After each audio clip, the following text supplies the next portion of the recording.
lovely colouring friends, my name is Amanda and this is my channel Amanda Colours, and this is my little friend Emerald and she says hello to you all.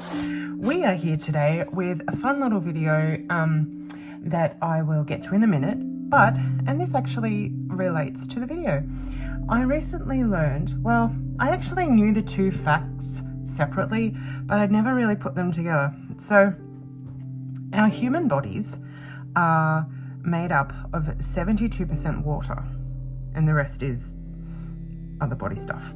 And then, but the planet is also made up of 70% water and the rest is made up of other stuff. So I think that's pretty cool, don't you? Quite a quinky dink. Anyway, Emerald loves that there's so much water because she loves to swim. So she's going to shimmy on back over there. And today I am going to do a requested tutorial. In fact, she's going to have to move because she's in the way. A requested tutorial for how to color water like I did here on this page.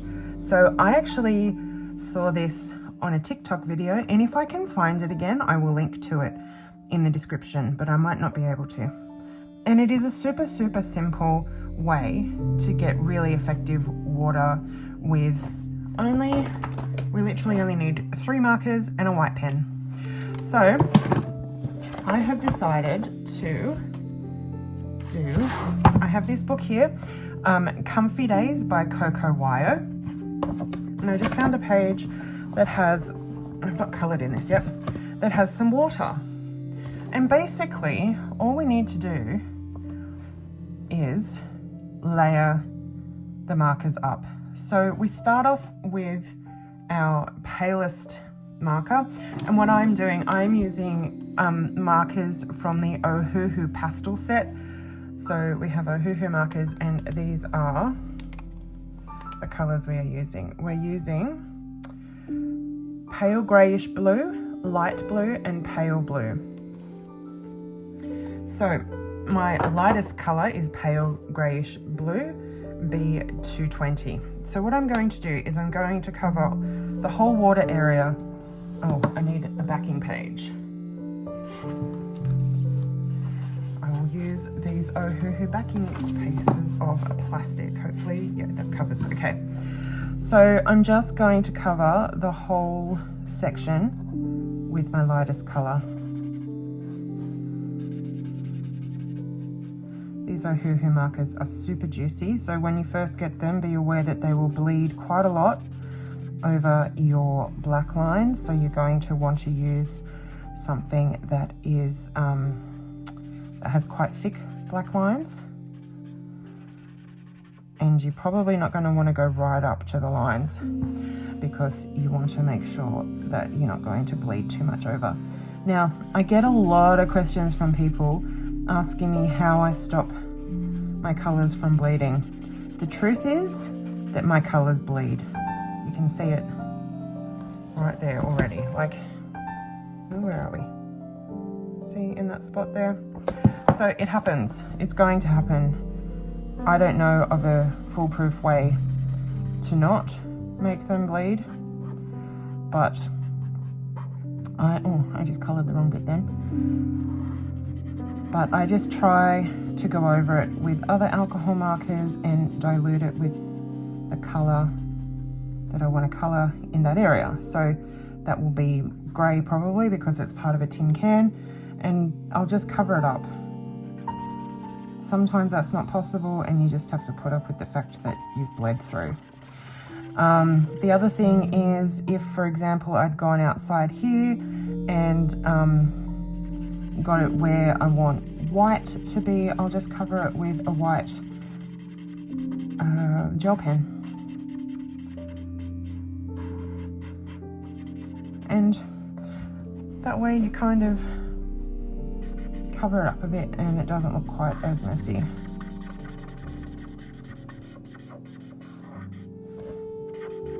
After me saying these are really juicy markers, this one feels like it's starting to run out. I have been using them a lot. This might be its last leg, I think. Let's try the other. That's not going to work. I'm used to Copics having the broad end on the other end. Oh no. Come on. You've got the tiniest bit left to do. You can do it. You can do it. It might be a bit blotchy, but it shouldn't matter too much because we're going to cover a lot of it up. Oh, that's sad. Well, thank you for your service, marker, but I think you've had your day. Okay, so as I said, it looks a bit splotchy. It actually looks more splotchy on camera than it does in real life, but anyway,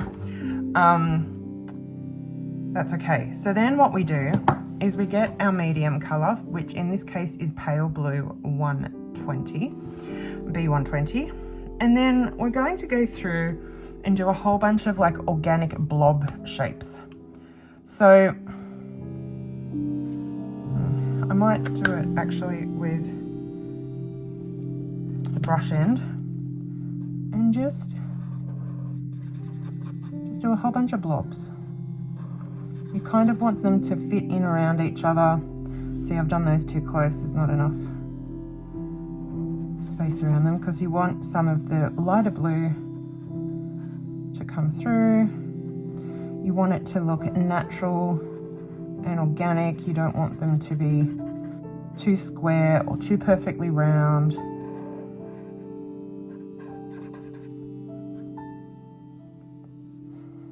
I don't know why this is bleeding so much today. But as you can see, they're like bleeding into each other.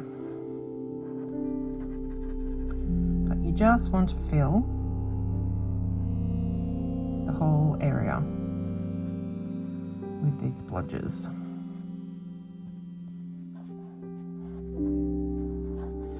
This works best for a like overhead view, so when you're looking directly down onto the water, like in the eel one. So we're looking straight down and you get the splodges of water that way. And I'm using different colors to what I did in that book, but that's fine. But you can use it for other colors. You can vary the size of your shapes. Now I'm not going over these bits that are sort of like above the main part of the water, and that's going to help bring those out.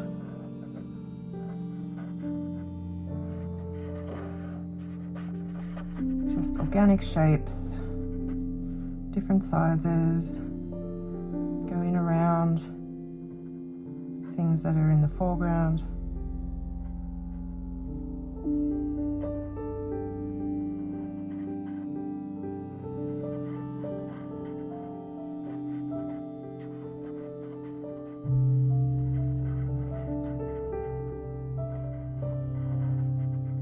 You don't have to be too precise.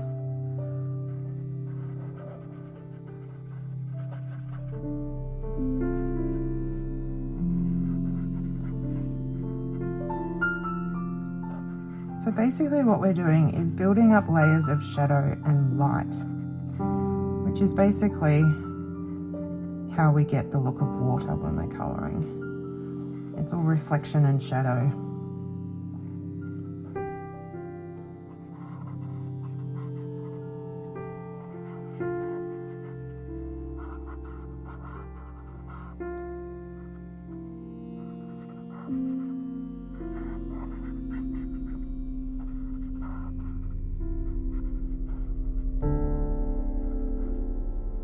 As you can see, we're already sort of starting to get a bit of a watery effect.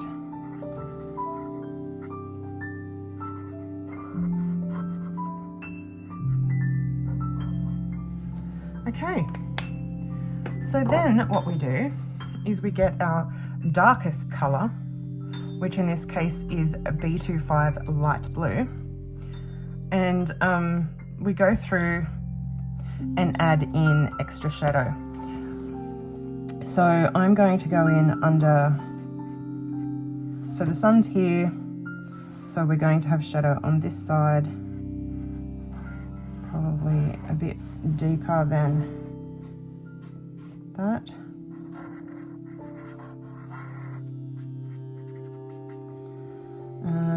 do some shadow on these ripple marks on the fish.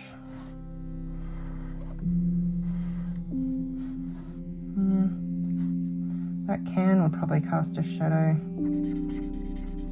I might just do rough like that. This probably would come out further.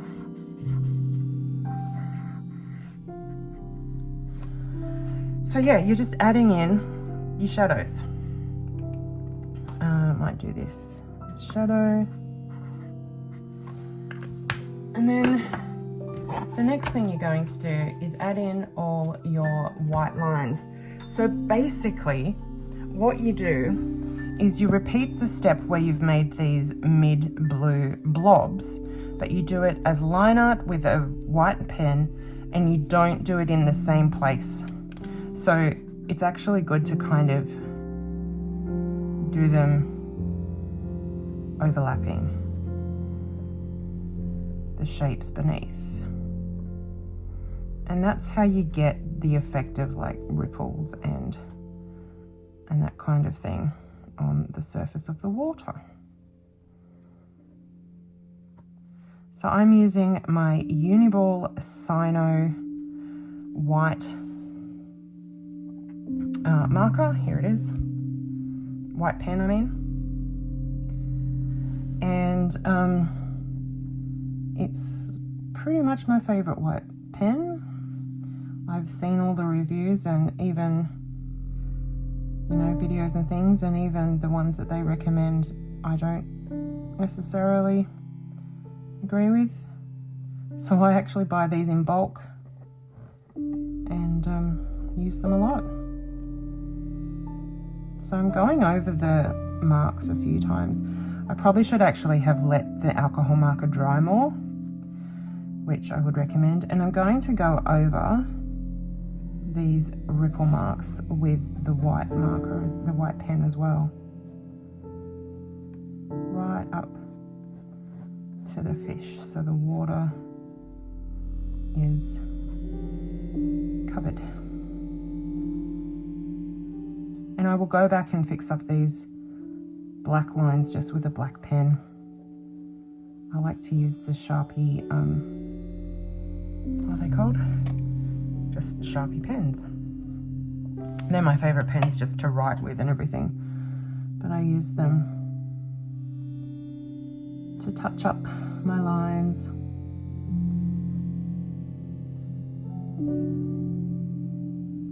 So as you can see, I'm overlapping the shapes underneath. I'm not outlining the shapes that I created underneath.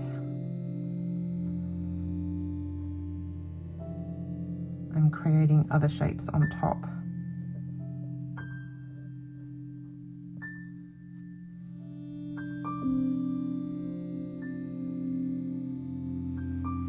So I'll go over these, the white as well.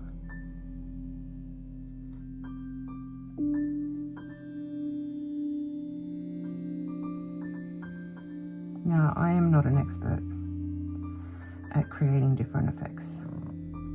I just happened to see this online and thought it looked achievable, and it turns out it is.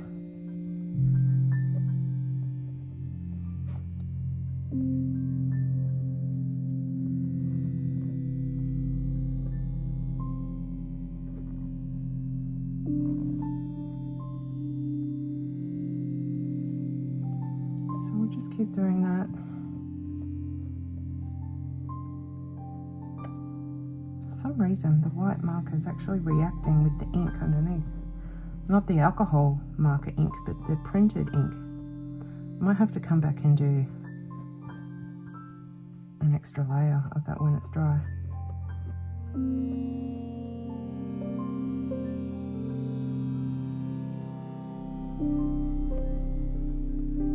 Lots of squiggly lines.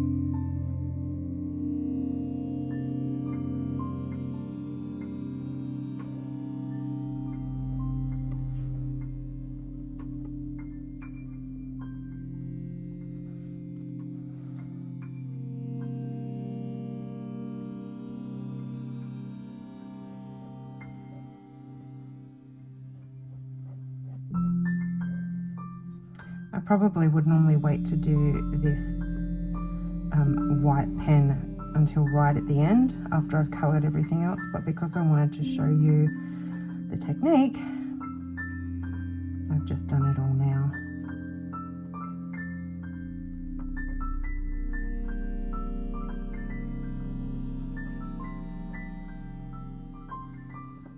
And I'll go back and fix that up too when I finish, before I finish the page.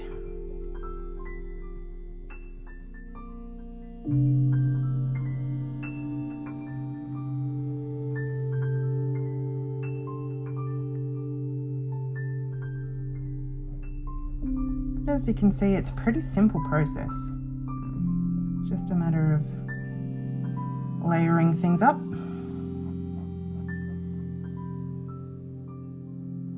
And knowing the order to do it in.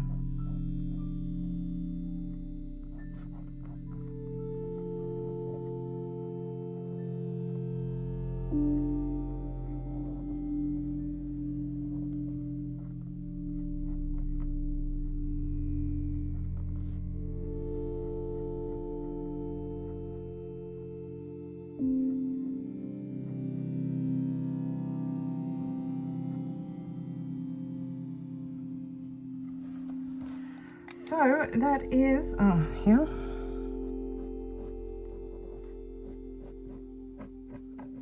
You'll see this page when I have completed it in my completed pages video, but that's basically how you do it. I'm going to zoom in just a bit. It's pretty simple. 3 markers and a white pen, and you just layer it up until it's done. So that's it. I really hope that that was helpful. I'm hoping to do a few more of these sorts of little simple techniques to show you with alcohol markers and things like that. Now, you could also have done much bigger splotches, both in the medium blue and in the white lines if you wanted it to be less busy, or you could do lots of tiny ones if you want it to be really busy. It's totally up to you and the look that you prefer. But that is it from me. So thank you so much for watching, and I'll see you in the next video. Bye.